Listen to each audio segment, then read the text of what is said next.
কৰিব যাব পাৰোঁ আৰু এটা সম্ভৱতা ডিচেম্বৰত যদি সোমাই যাওঁ অন্তত যিমানেই এম এল এ থাকক তাক এজিপি বিজেপি এটা হিচাপ কৰিব লাগিব মই জিলা পৰিষদৰ মেম্বাৰ হোৱাৰ পিছত মতিন মাষ্টৰক বেজ্জতি কৰিছে এই এমপি ৰাজেন গোহাঁই এনেকৈ অপমান কৰিছিল কোনো কথা শুনা উঠি পেলাই আঙুলি মুখত সোমাই দিব বিচাৰে mister Rajen Gohain please be seated you are from member of parliament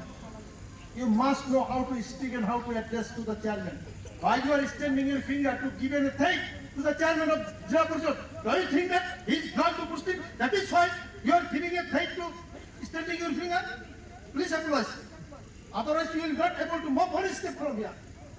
Rajen Gohain ক্ষমা খুজি আহি পিছত কৈছে এইটো মানে এই হাউচত কিয় আহিছে এইটো মানে মাজে মাজে পাৰ্লামেণ্টত দিয়াত আহিছে গতিকে এতিয়া আমিতো তেখেতৰ পৰা এছেম্বলিৰ পৰা বহুত শিকিব লাগিব এইটো লাজৰ কথা নহয় দে মই এবাৰ এম এল এ তেখেত তিনিবাৰো এম এল এ